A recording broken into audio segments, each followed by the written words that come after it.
السلام علیکم ورحمۃ اللہ وبرکاتہ، نحمدہ ونصلی علی رسولہ الکریم، اما بعد فاعوذ باللہ من الشیطان الرجیم، بسم اللہ الرحمن الرحیم، رب اشرح لی صدری ویسر لی امری واحلل عقدۃ من لسانی یفقہوا قولی۔ فمن يرد الله أن يهديه يشرح صدره للإسلام ومن يرد أن يضله يجعل صدره ضيقا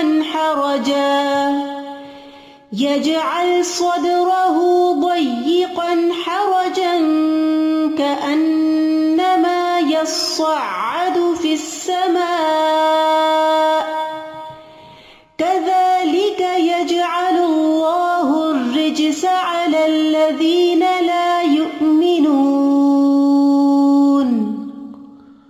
فمن يرد اللہ ان يهديه يشرح صدره للإسلام ومن يرد ان يضله يجعل صدره ضيقا حرجا كأنما يصعد في السماء كذلك يجعل الله الرجس على الذين لا يؤمنون۔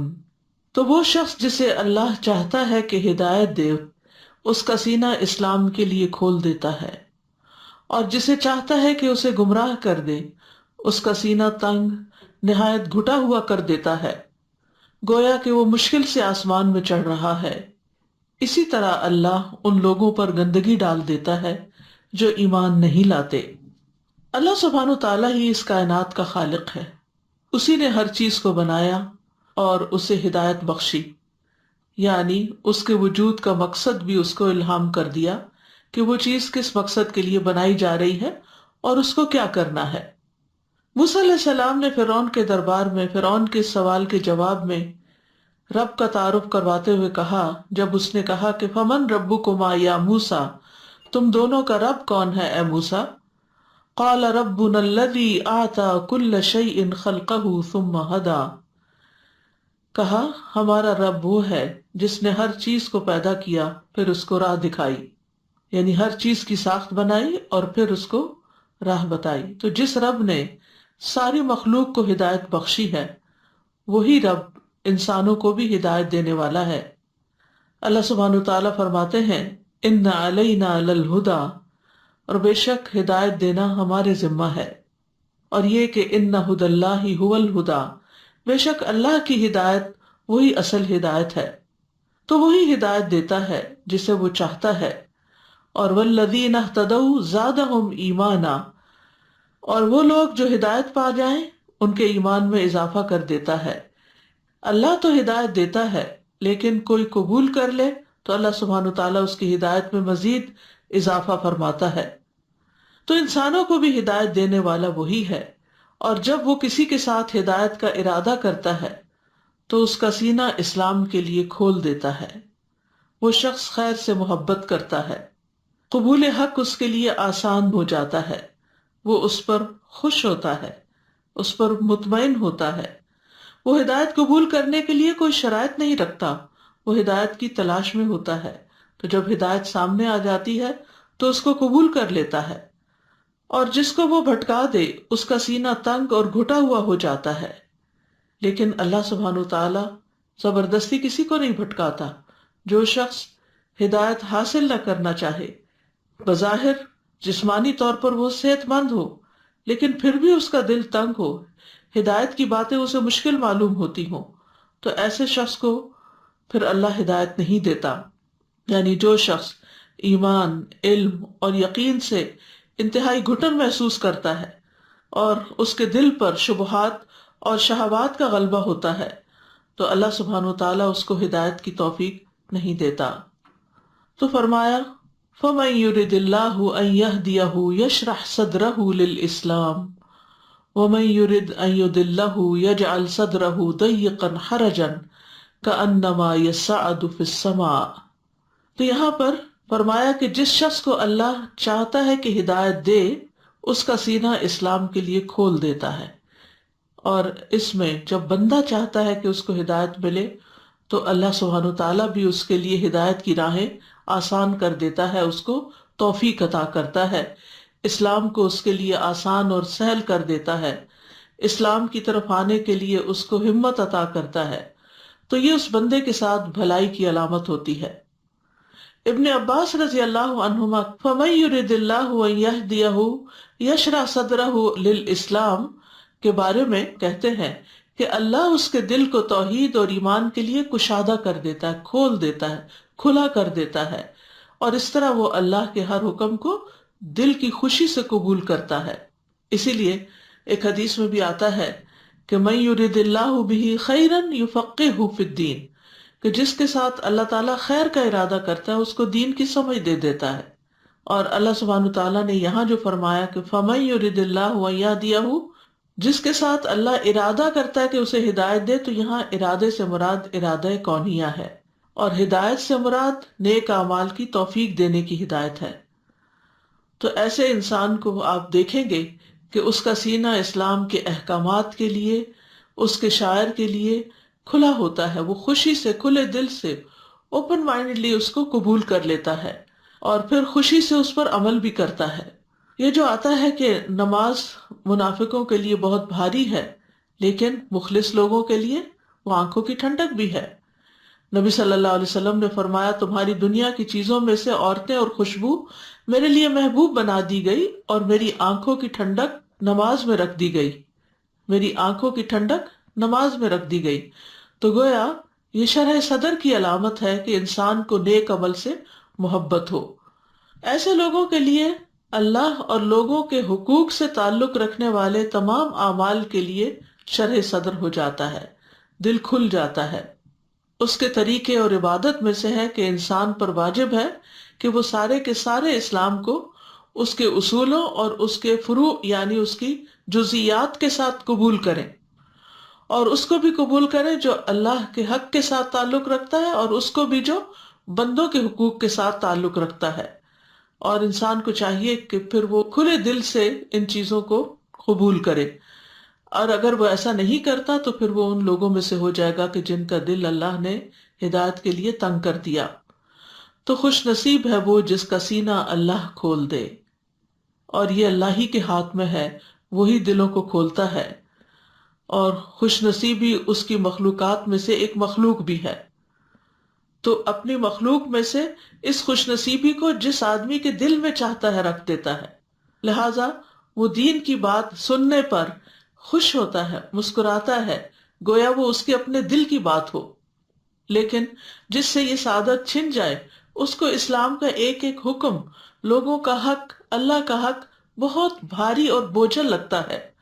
اسی لیے فرمایا وَمَن يُرِدْ أَن يُضِلَّهُ يَجْعَلْ صَدْرَهُ ضَيِّقًا حَرَجًا كَأَنَّمَا يَصَّعَّدُ فِي السَّمَاءِ، یعنی جسے اللہ تعالیٰ گمراہ کرنے کا ارادہ کر لیتا ہے تو اس کی علامت یہ ہے کہ اس کا سینہ تنگ اور گھٹا ہوا کر دیتا ہے، اس کا دل شبہات اور شہوات کے سمندر میں ڈوب جاتا ہے، بھلائی اس تک راہ نہیں پاتی، نہ ہی بھلائی اور نیکی کے لیے سینہ کھلتا ہے، گویا وہ سخت تنگی اور شدت میں ہے، گویا وہ آسمان پہ چڑھ رہا ہے، یعنی اسے آسمان پر چڑھنے کا مکلف کیا جا رہا ہے جہاں چڑھنے کی اس کے اندر کوئی طاقت نہیں۔ تو ایسا شخص دنیا کے کاموں کے لیے خوب محنت کرتا ہے، خوشی خوشی کام کرتا ہے، خوب بھاگ دوڑ کرتا ہے، لیکن جو ہی کوئی دین کا حکم آتا ہے، اللہ کا کوئی حکم آتا ہے، تو اس کی ساری ہمت جواب دے جاتی ہے۔ اور یہاں پر یہ جو لفظ حرجن استعمال ہوا ہے، عمر بن خطاب نے مدلج قبیلے کے ایک بادیہ نشین یعنی صحرا میں رہنے والے اعرابی سے حرجہ کا مطلب پوچھا، تو انہوں نے کہا کہ درختوں کے درمیان ایک ایسا درخت ہوتا ہے جس تک پالتو یا جنگلی جانور یا کوئی اور چیز نہیں پہنچ سکتے، یعنی وہ اتنا اندر ہوتا ہے جنگل میں کہ اس تک کسی کی رسائی نہیں ہوتی۔ یہ سن کر عمر رضی اللہ عنہ نے فرمایا کہ اسی طرح منافق کے دل تک بھی خیر و بھلائی کی کوئی بات نہیں پہنچ سکتی، کیونکہ وہ اتنے پردوں میں ہوتا ہے، اتنے اندھیروں میں ہوتا ہے کہ وہاں تک اسے کوئی خیر نہیں ملتی۔ کأنما یصعد فی السماء، یعنی جس طرح زور لگا کر اوپر چڑھنا ایک مشکل کام ہوتا ہے، اسی طرح جس شخص کا دل تنگ ہو اس کے لیے ہدایت کو قبول کرنا مشکل ہوتا ہے۔ یہاں پر ایک اور لطیف بات بھی پتہ چلتی ہے کہ آج کے دور میں اس بات کو جان لیا گیا ہے کہ جب انسان بلندی کی طرف چڑھتا ہے تو آکسیجن کم ہو جاتی اور اوپر جانے میں سانس لینا مشکل ہو جاتا ہے۔ 1400 سال پہلے قرآن مجید کے نزول کے وقت کسی کو یہ بات معلوم نہیں تھی کہ گویا وہ آسمان کی طرف چڑھ رہا ہے اور اس کا سینہ گھٹ رہا ہے، تو یہ ایک محسوس بات ہے کہ جو اوپر جاتا ہے سانس کی تنگی کی وجہ سے اس کا سینہ گھٹتا ہے۔ تو اسی طرح مثال دی گئی ان لوگوں کی کہ جن کو دین کی بات یا اللہ کی طرف سے آئی ہوئی بات سن کر ان کا دل کھلنے کی بجائے گھٹنے لگتا ہے، تو ان کے لیے پھر سزا کیا ہے؟ کذالک یجعل اللہ الرجس، اسی طرح اللہ ان پر رجس ڈال دیتا ہے۔ رجس کے معنی ہوتے ہیں گندگی کے۔ ابن زید کہتے ہیں کہ اس سے مراد عذاب ہے، یعنی ایسے لوگوں پر پھر اللہ کا عذاب ہی آتا ہے۔ ابن عباس کہتے ہیں رجس سے مراد شیطان ہے، یعنی اللہ ان پر شیطان کو مسلط کر دیتا ہے، جیسا کہ ایک آیت میں بھی آتا ہے وَمَن يَعْشُ عَن ذِكْرِ الرَّحْمَنِ نُقَيِّضْ لَهُ شَيْطَانًا فَهُوَ لَهُ قَرِينٌ، کہ جو رحمان کے ذکر سے تغافل برتتا ہے ہم اس پر ایک شیطان مسلط کر دیتے ہیں جو اس کا دوست بن جاتا ہے، اور پھر جس کو شیطان کی دوستی میسر آ جائے اس کے لیے خیر کی راہوں پہ چلنا تو بہت ہی مشکل کام ہو جاتا ہے۔ مجاہد کہتے ہیں کہ رجس سے مراد ہر وہ چیز ہے جو خیر سے خالی ہو، یعنی پھر اللہ سبحانہ وتعالیٰ اس کے ساتھ خیر کا ارادہ نہیں کرتے اور اس کو ایسے کاموں میں لگا دیتے ہیں کہ جس سے کوئی خیر نہیں نکلتی۔ اسلام اور ایمان کے لیے سینہ کھلنے کی ہمارے دین میں بہت اہمیت ہے، کیونکہ سینے کے اندر دل ہوتا ہے اور دل ہی مرکز ہے ہدایت کو قبول کرنے کا، اور اگر سینہ بھچا ہوا ہو تو دل بھی گھٹا ہوا ہوتا ہے اور خیر کی بات اس کے اندر سرایت نہیں کرتی۔ اللہ سبحانہ تعالیٰ نے اپنے نبی کے سینے کو کھول دیا ہدایت کو قبول کرنے کے لیے اور وحی الہی کو قبول کرنے کے لیے۔ فرمایا الم نشرح لک صدرک، کیا ہم نے آپ کے لیے آپ کا سینہ کھول نہیں دیا؟ یقیناً کھول دیا، اور جس کا سینہ کھل جائے اسے رب کی طرف سے ایک نور عطا ہوتا ہے، ہدایت عطا ہوتی ہے۔ سورۃ الزمر میں اللہ تعالیٰ فرماتے ہیں افمن شرح اللہ صدرہ للاسلام فہو علی نور من ربہ فویل للقاسیۃ قلوبہم من ذکر اللہ اولئک فی ضلال مبین۔ تو کیا وہ شخص جس کا سینہ اللہ نے اسلام کے لیے کھول دیا ہے سو وہ اپنے رب کی طرف سے ایک روشنی پر ہے، کیا وہ کسی سخت دل انسان کی طرح ہو سکتا ہے؟ پس ان کے لیے ہلاکت ہے جن کے دل اللہ کی یاد کی طرف سے سخت ہیں، یعنی کہ اللہ کی یاد، اللہ کا ذکر، اللہ کی عبادت کرنے کو ان کا دل نہیں مانتا، یہی لوگ صریح گمراہی میں ہیں۔ تو عموماً یہ ہوتا ہے کہ جس شخص کا سینہ ایمان کے لیے نہ کھلے اس کا سینہ کفر کے لیے کھل جاتا ہے۔ سورۃ النحل میں آتا ہے من کفر باللہ من بعد ایمانہ الا من اکرہ وقلبہ مطمئن بالایمان ولکن من شرح بالکفر صدرا فعلیہم غضب من اللہ ولہم عذاب عظیم۔ جو شخص اللہ کے ساتھ کفر کرے اپنے ایمان کے بعد، یعنی اللہ نے اس کو ایمان دیا، توفیق دی، سوائے اس کے جسے مجبور کیا جائے اور اس کا دل ایمان پر مطمئن ہو، تو وہ تو خیر ہے کہ اللہ نے اس کو ایمان دیا ہے اور اس کے بعد اس کا دل بھی ایمان پر مطمئن ہو گیا ہے۔ لیکن اس کے برعکس دوسرا شخص کہ جس کو اللہ نے حق دکھا بھی دیا اور اس نے انکار کر دیا، لیکن جو کفر کے لیے سینہ کھول دے، یعنی ایمان کے لیے اس نے سینہ نہیں کھولا لیکن کفر کے لیے کھول دیا، یعنی کفر کو ویلکم کیا، تو ان لوگوں پر اللہ کا بڑا غضب ہے اور ان کے لیے بہت بڑا عذاب ہے۔ ایسے شخص کو ہدایت کی بات سمجھ نہیں آتی۔ سورۃ الکہف میں آتا ہے وَمَنْ أَظْلَمُ مِمَّنْ ذُكِّرَ بِآيَاتِ رَبِّهِ فَأَعْرَضَ عَنْهَا وَنَسِيَ مَا قَدَّمَتْ يَدَاهُ إِنَّا جَعَلْنَا عَلَى قُلُوبِهِمْ أَكِنَّةً أَن يَفْقَهُوهُ وَفِي آذَانِهِمْ وَقْرًا وَإِن تَدْعُهُمْ إِلَى الْهُدَى فَلَن يَهْتَدُوا إِذًا أَبَدًا۔ اس شخص سے بڑھ کر ظالم کون ہوگا جسے اللہ کی آیات سے نصیحت کی جائے اور وہ اس سے منہ پھیر لے اور بھول جائے جو اس نے آگے بھیجا۔ ایسے لوگوں کے دلوں پر ہم نے پردے ڈال دیے ہیں کہ وہ قرآن کو سمجھ ہی نہیں سکتے اور ان کے کانوں میں بھی بوجھ ہے، اور اگر آپ انہیں سیدھے رستے کی طرف بلائیں تو وہ کبھی اس راہ پر نہیں آئیں گے۔ یعنی اس سے بھی کیا پتہ چلتا ہے کہ جس شخص کو اللہ کی آیات کے ساتھ نصیحت کی جائے لیکن وہ اس نصیحت کو قبول نہ کرے، منہ پھیر لے اور اس کو بھلا دے جو اس نے آگے بھیجا، یعنی اپنی بدعمالیوں کو یاد ہی نہ رکھے، تو ایسے لوگوں کے دلوں پر پھر اللہ تعالیٰ پردے ڈال دیتا ہے کہ پھر وہ اس کتاب کو سمجھ ہی نہیں سکتے اور ان کے کانوں میں بھی بوجھ پڑ جاتا ہے، باتیں کانوں سے ٹکرا کے ایسے ہی گزر جاتی، یا جیسے ہماری زبان میں کہتے ہیں کہ ایک کان سے سنا اور دوسرے سے نکال دیا، کوئی بھی بات سمجھ نہیں آتی، نہ کوئی دل میں رہتی ہے نہ کوئی عمل میں آتی ہے۔ ایسے لوگوں کو اگر سیدھے رستے کی طرف بلایا جائے تو وہ بات نہیں سنتے، وہ آتے ہی نہیں، کیونکہ اب اللہ تعالیٰ نے ان سے ہدایت کی توفیق چھین لی ہے۔ یاد رکھیے ایمان کے اعتبار سے دل کی 4 قسمیں ہیں۔ حذیفہ رضی اللہ عنہ سے روایت ہے، وہ کہتے ہیں کہ دلوں کی 4 اقسام ہیں۔ ایک، غلاف میں لپٹا ہوا دل، پس یہ کافر کا دل ہے، یعنی جس کے اندر کچھ جاتا ہی نہیں، ختم اللہ علی قلوبہم۔ دوسرا ہے ٹیڑھا دل، یہ منافق کا دل ہے، یعنی گویا کہ اس میں ہدایت کی کچھ بات آئی لیکن اس نے کنٹین نہ کی۔ تیسرا ہے ملاوٹ کے بغیر دل، گویا کہ اس میں چراغ چمک رہا ہے، پس یہ مومن کا دل ہے۔ اور ایک دل وہ ہوتا ہے جس میں ایمان بھی ہوتا ہے اور نفاق بھی ہوتا ہے۔ تو مومن کے دل میں نفاق نہیں ہوتا، چمکتا چراغ ہوتا ہے جس کی روشنی میں وہ حق کو پہچانتا ہے اور حق پر عمل کرتا ہے۔ تو ایمان کی مثال یوں ہے جیسے کوئی درخت ہو جس کو پاکیزہ پانی مدد دیتا ہو، اور نفاق کی مثال ایسے ہے جیسے کوئی پھوڑا پھنسی ہو جس کو پیپ اور خون مدد دیتا ہو، یعنی دونوں پنپ رہے ہیں، درخت بھی پنپ رہا ہے لیکن وہ صاف پانی سے، اور پھوڑا بھی پنپ رہا ہے لیکن وہ پیپ سے۔ بس ان دونوں میں سے جو بھی دل پر غالب آ جائے گا وہی حالت غالب آ جائے گی، یعنی جس کو وحی کے پانی سے، وحی کی بارش سے فائدہ ہو اس کو ہدایت مل جائے گی، اور دوسرا جس کا دل ٹیڑھا ہو وہ اس ہدایت کو اپنے اندر نہیں رکھے گا اور نفاق میں مبتلا ہو جائے گا، اور جس کا دل کھلے ہی نہ تو وہ تو کفر میں مبتلا ہو گیا۔ ایمان اللہ سبحانہ تعالیٰ کے صرف پسندیدہ بندوں کو نصیب ہوتا ہے۔ صحیح الترغیب و ترہیب میں آتا ہے، عبداللہ بن مسعود روایت کرتے ہیں کہ رسول اللہ صلی اللہ علیہ وسلم نے فرمایا، یقیناً اللہ مال اسے بھی دیتا ہے جس سے محبت کرتا ہے، اور اسے بھی دیتا ہے جس سے محبت نہیں کرتا، لیکن ایمان صرف اسے دیتا ہے جس سے وہ محبت کرتا ہے۔ پس جب اللہ کسی بندے سے محبت کرتا ہے تو اسے ایمان عطا کر دیتا ہے۔ تو یہ اللہ تعالیٰ کی محبت کی علامت ہوتی ہے کہ جس کو ہدایت دینا چاہتا ہے وہ اس کے لیے آسان کر دیتا ہے، اس کا دل کھول دیتا ہے اور اس کو نصیب ہو جاتا ہے۔ اور پھر سورۃ الحجرات میں آتا ہے کہ اللہ تعالیٰ اس کے دل میں ایمان کو مزین کر دیتا ہے، زینت بخشتا ہے، خوبصورت کر دیتا ہے، یعنی اس شخص کو ایمان سے محبت ہو جاتی ہے۔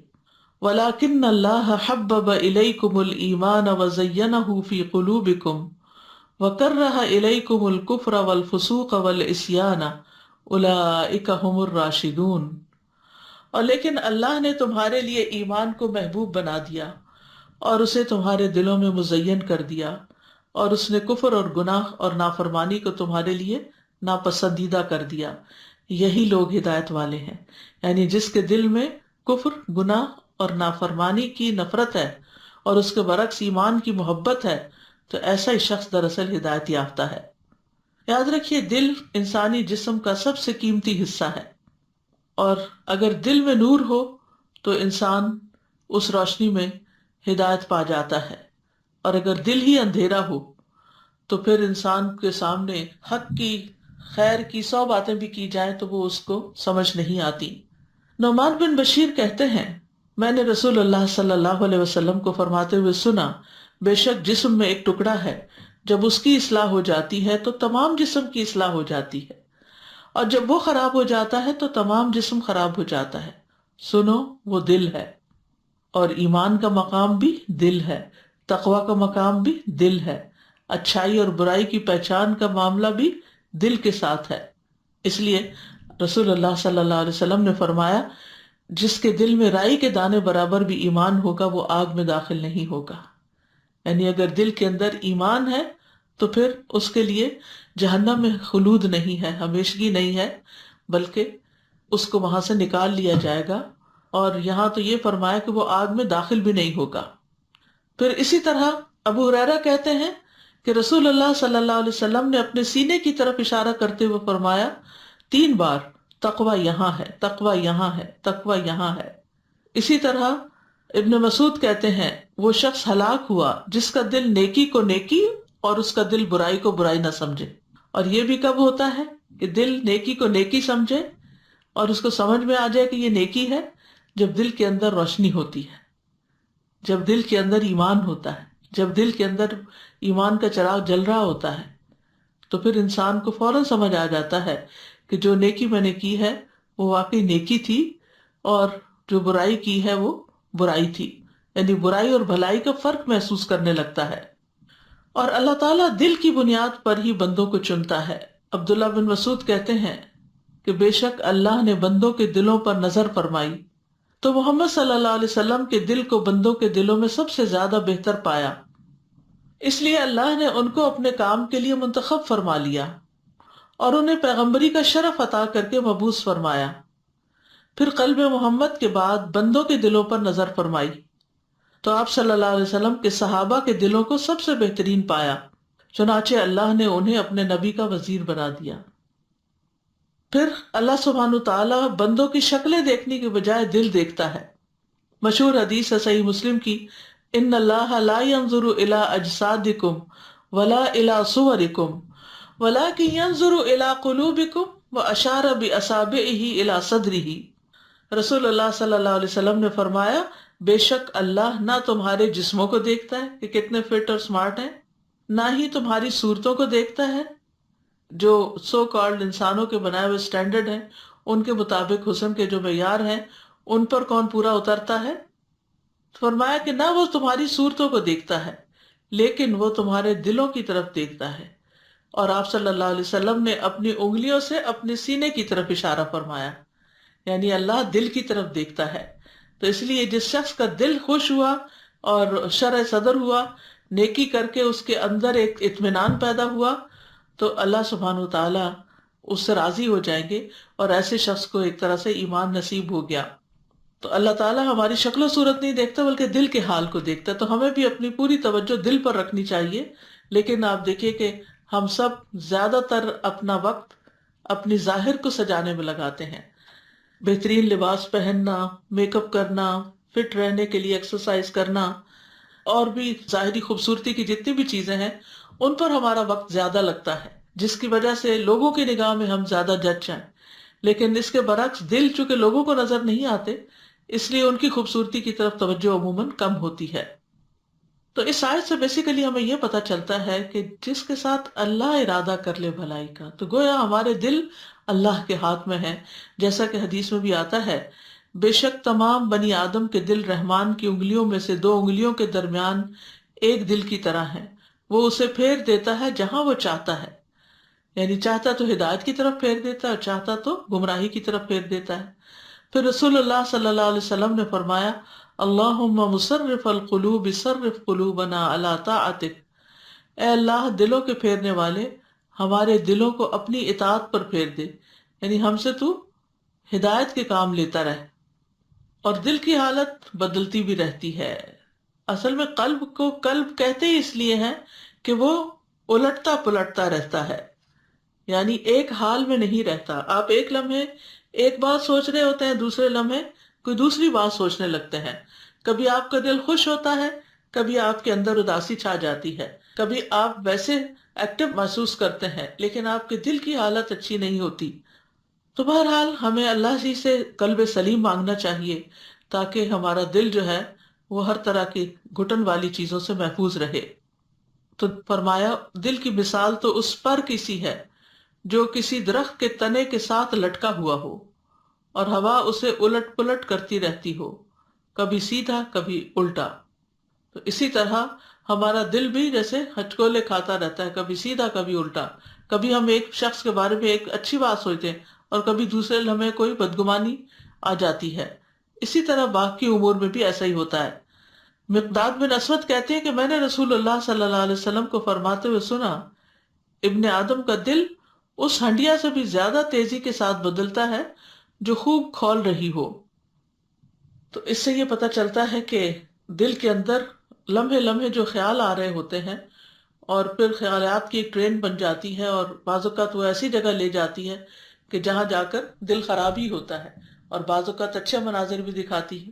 تو اب سوال ہی پیدا ہوتا ہے کہ اگر ہمارا دل گھٹا ہوا ہے اور ہمارا دل بند ہے اور سخت ہے اور زنگ لگا ہوا ہے اور کسی چیز میں دل لگتا نہیں، تو پھر کیا کرنا چاہیے؟ یعنی دل کا علاج کیسے کریں؟ دل کا شرح صدر کیسے ہو؟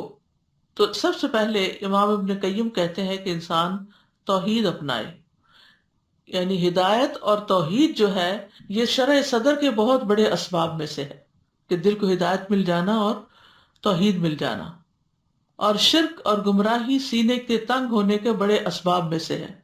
یہ ابن القیم کی کتاب ہے زاد المعاد، اس میں سے یہ آئندہ کافی چیزیں لی گئی ہیں، تو آپ لوگ خود بھی وہاں سے مطالعہ کر سکتے ہیں، زاد المعاد۔ تو بہرحال ہدایت جو ہے وہ شرح صدر کا باعث ہے، اور کفر دل کی تنگی کا باعث ہے۔ پھر سینے سے ایمان کے نور کا نکلنا، ان اسباب میں سے ایک سبب وہ نور ہے جو اللہ بندے کے دل میں ڈالتا ہے، اور وہ ایمان کا نور ہے۔ ایمان دل کے اندر نور پیدا کر دیتا ہے، اس کو کھول دیتا ہے اور راحت پہنچاتا ہے۔ تو پہلی چیز تھی توحید، اور اسی کے اندر پھر توحید میں ایمان آ جاتا ہے، اور پھر اس ایمان کی وجہ سے انسان کا دل جو ہے وہ روشن ہو جاتا ہے، اور اگر یہ نکل جاتا ہے بندے کے دل سے، جب یہ نور کھو جاتا ہے اور اس کا سینہ تنگ پڑ جاتا ہے اور دل رکنے لگتا ہے، تو پھر ایک قید خانہ سا بن جاتا ہے، اور دل کے اندر ایک گھٹن سی محسوس ہوتی ہے۔ ایمان سے ہی دل کو ہدایت ملتی ہے۔ فرمایا وَمَن يُؤْمِن بِاللَّهِ يَهْدِ قَلْبَهُ، جو شخص اللہ پر ایمان لے آئے تو اللہ اس کے دل کو ہدایت بخشتا ہے۔ دوسری اہم چیز علم حاصل کرنا۔ علم حاصل کرنے سے سینہ کھلتا ہے، علم سینے کو کھولتا ہے اور اس کو وسیع کر دیتا ہے، یہاں تک کہ وہ سینہ دنیا سے زیادہ وسیع ہو جاتا ہے۔ یعنی وہ دل پھر صرف دنیا کے بارے میں نہیں سوچتا، وہ آخرت اور جنت اور جہنم کے بارے میں بھی بہت واضح طور پر سوچتا ہے۔ جہالت سینے کو تنگ کر دیتی، جہالت اندھیرا ہوتا ہے، اندھیرے میں گھٹن ہوتی ہے، تنگی محسوس ہوتی ہے، انسان کی موبلٹی ختم ہو جاتی ہے۔ تو جہالت سینے کو تنگ کر دیتی ہے، اس کو بند کر دیتی ہے، اس کو محبوس کر دیتی ہے۔ تو جیسے جیسے بندے کا علم بڑھتا جاتا ہے، اس کا سینہ کھلتا جاتا ہے اور وسیع ہوتا جاتا ہے۔ لیکن ہر علم سے ایسا نہیں ہوتا۔ علم عمومی طور پر انسان کو فائدہ دیتا ہے، لیکن سارے علم نہیں۔ اس علم سے مراد یہاں علم نافع ہے، یعنی جس علم سے انسان کو فائدہ پہنچے، اور وہ سب سے بڑا علم دین ہے، یعنی جو رسول اللہ صلی اللہ علیہ وسلم کی وراثت ہے، ان کے ذریعے ہم تک پہنچا ہے۔ تو جو لوگ اس علم کو صحیح طور پر حاصل کریں، اچھی نیت کے ساتھ، اور اس پر عمل بھی کریں، تو ان کے سینے کھل جاتے ہیں، پھر وہ دل وسیع ہو جاتے ہیں، اور ایسے لوگ پھر وسعت قلبی کا ثبوت دیتے ہیں، ان کے اخلاق پاکیزہ ہو جاتے ہیں، ان کی زندگی سب سے بہترین ہو جاتی ہے۔ تیسری چیز اللہ کی طرف رجوع کرنے اور اس سے محبت کرنے سے سینے کا کھلنا۔ الانابۃ الی اللہ سبحانہ وتعالی، یعنی اللہ سبحانہ وتعالی کی طرف رجوع کرنا، اور دل کی گہرائی سے اللہ سے محبت کرنا، اور اس کی طرف متوجہ ہونا، اور اس کی عبادت سے خوشی پانا۔ دوسری کوئی بھی چیز بندے کے سینے کو ان سے بڑھ کر نہیں کھولتی۔ تو جب کبھی دل تنگ ہونے لگے تو فوراً اللہ کی طرف رجوع کریں، اللہ کا ذکر کریں، قرآن مجید پڑھیں، اللہ تعالیٰ کو یاد کریں، تو انشاءاللہ کچھ ہی دیر کے بعد آپ کے دل کی حالت بہتر ہونے لگے گی۔ اور علامہ ابن القیم کہتے ہیں یہاں تک کہ کبھی وہ کہتا ہے کہ اگر جنت میں میری یہی حالت ہوگی تو سب سے زیادہ خوشگوار زندگی گزارنے والا میں ہی ہوں گا۔ یعنی اتنا زیادہ شرح صدر ہو جاتا ہے کہ دنیا میں بھی اس کو جنت کا مزہ آنے لگتا ہے۔ یاد رکھیے جتنی زیادہ اللہ سے محبت ہوگی اتنا ہی زیادہ دل کھلے گا، انسان کے اندر ایک خوشی پیدا ہو جائے گی، اور اس کو وہی جانتا ہے جس کے اندر اللہ کی محبت ہو۔ اور جیسے جیسے اللہ کی محبت مضبوط اور شدید ہوتی جاتی ہے، سینہ اتنا ہی زیادہ کھلتا جاتا ہے اور وسیع ہوتا جاتا ہے، اور صرف بیکار لوگوں کو دیکھ کے اس کا دل تنگ پڑتا ہے۔ یعنی ویسے اس کا دل تنگ نہیں ہوتا، لیکن جو لوگ وقت ضائع کریں، بیکار ہوں، فضول لغو کاموں میں لگے ہوئے ہوں۔ اور امام ابن القیم کہتے ہیں جن کی حالت یہ نہیں ہوتی تو ایسے لوگوں کو دیکھنا ان کی آنکھ کا تنکا ہے، یعنی ان کو دیکھ کے پریشان ہوتے ہیں، اور ان سے ملنا ان کے لیے بخار کی مانند ہوتا ہے، یعنی ایسے لوگوں سے مل کر بھی وہ خوش نہیں ہوتے۔ پھر اسی طرح اللہ تعالیٰ سے اگر کوئی روگردانی کر لیتا ہے تو پھر اس کا سینہ بھی تنگ ہو جاتا ہے، یعنی جو نماز نہ پڑھے، ذکر نہ کرے، قرآن نہ پڑھے، دین کی مجلس میں شرکت نہ کرے۔ ابن القیم کہتے ہیں کہ سینے کے تنگ ہونے کے اسباب میں سے اللہ تعالیٰ سے روگردانی کرنا اور غیر اللہ کے ساتھ دل کو وابستہ کرنا ہے، اور اللہ کے ذکر سے غافل ہونا ہے، اور اس کے سوا کسی اور سے محبت کرنا ہے، یعنی اللہ کو چھوڑ کر اوروں سے محبت کرنا ہے۔ تو جو اللہ کے سوا کسی دوسرے سے ویسی محبت کرتا ہے، یعنی جیسی اللہ سے کی جانی چاہیے، تو وہ اسی کے ساتھ عذاب دیا جاتا ہے، اور غیر اللہ کی محبت میں اس کا دل جکڑ دیا جاتا ہے، تو زمین میں اس سے بڑا بدبخت کوئی نہیں ہوتا، کیونکہ پھر اس کو اس کے بغیر چین اور قرار ہی نہیں آتا، تو یہ بذات خود ایک بہت بڑی سزا ہو جاتی ہے۔ اسی طرح اللہ کے ذکر سے روگردانی کے نتیجے میں زندگی تنگ ہو جاتی ہے۔ فرمایا سورۃ طٰہٰ میں وَمَنْ أَعْرَضَ عَنْ ذِكْرِي فَإِنَّ لَهُ مَعِيشَةً ضَنْكًا وَنَحْشُرُهُ يَوْمَ الْقِيَامَةِ أَعْمَىٰ، جس نے میرے ذکر سے منہ پھیرا تو بے شک اس کے لیے دنیا کی زندگی تنگ ہے، اور اسے ہم قیامت کے دن اندھا کر کے اٹھائیں گے۔ قَالَ رَبِّ لِمَ حَشَرْتَنِي أَعْمَىٰ وَقَدْ كُنْتُ بَصِيرًا، وہ کہے گا اے میرے رب تو نے مجھے اندھا کر کے کیوں اٹھایا، حالانکہ میں تو دیکھنے والا تھا۔ وہ فرمائے گا اسی طرح تیری طرف ہماری آیات آئی تھی تو انہیں بھول گیا تھا، اور اسی طرح آج تو بھلایا جاتا ہے۔ تو جو اللہ کی کتاب کو بھلا دیتا ہے، اللہ کی بات کو بھلا دیتا ہے، پھر اس کا سینہ تنگ ہو جاتا ہے۔ پھر اسی طرح چوتھی چیز یہ ہے کہ نبی صلی اللہ علیہ وسلم کی اتباع کی جائے، اس سے بھی سینہ کھلتا ہے۔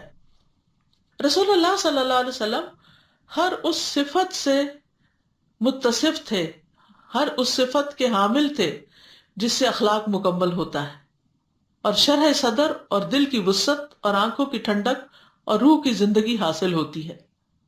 پس آپ شرح صدر اور زندگی میں اور آنکھوں کی ٹھنڈک میں سب سے زیادہ کامل تھے، اور اس کے ساتھ ساتھ آپ کا سینہ ظاہری طور پر بھی وسیع تھا، کشادہ سینے والے تھے، اور مخلوق میں سے جو آپ کی پیروی زیادہ کرے گا، یعنی سب سے زیادہ کامل ہوگا آپ صلی اللہ علیہ وسلم کا اتباع کرنے میں، تو وہ شرح صدر میں اور لذت اور آنکھوں کی ٹھنڈک میں بھی سب سے زیادہ کامل ہوگا، اور بندہ آپ صلی اللہ علیہ وسلم کی پیروی کے مطابق ہی اپنے شرح صدر کو پا سکتا ہے، یعنی جتنی وہ آپ صلی اللہ علیہ وسلم کی پیروی کرے گا، اتباع کرے گا، اتنا ہی زیادہ سینہ کھلتا جائے گا۔ پانچویں چیز، اپنے اندر شجاعت پیدا کی جائے، اس سے سینہ کھلتا ہے۔ فرمایا جو بہادر ہوتا ہے، جو کھلے سینے والا ہوتا ہے، اس کا باطن وسیع ہوتا ہے اور اس کا دل کھلا ہوتا ہے، اور بزدل کا سینہ سب سے زیادہ تنگ ہوتا ہے، کیونکہ وہ ہر چھوٹی بڑی بات پہ ڈر جاتا ہے اور اس کا دل گھٹنے لگتا ہے، اور اس کا دل سب سے زیادہ بند ہوتا ہے، نہ اس کے لیے کوئی خوشی ہوتی ہے اور نہ ہی مسرت، اور نہ ہی اس کے لیے کوئی لذت ہوتی ہے۔ اس کے لیے صرف وہی نعمتیں ہوتی ہیں جو مویشی جانوروں کے لیے ہوتی ہیں، یعنی کھانا پینا، سیکس وغیرہ، بس۔ لیکن جہاں تک روح کی خوشی اور اس کی لذت اور اس کی نعمتیں اور اس کی رونقیں ہیں، تو وہ ہر بزدل کے لیے حرام ہو جاتی ہیں، جیسا کہ وہ بخیل کے لیے حرام ہو جاتی ہیں۔ چھٹی چیز، مخلوق سے احسان کرنا سینے کے کھلنے کا سبب بنتا ہے۔ جتنا بھی انسان کے لیے ممکن ہو، اپنے جیسے انسانوں کا خیال رکھتا رہے، مال، منصب اور جسم کے ذریعے، احسان کی مختلف اقسام کے ذریعے ان کو فائدہ پہنچاتا رہے، چاہے وہ اس کے رشتہ دار ہو یا نہ ہو۔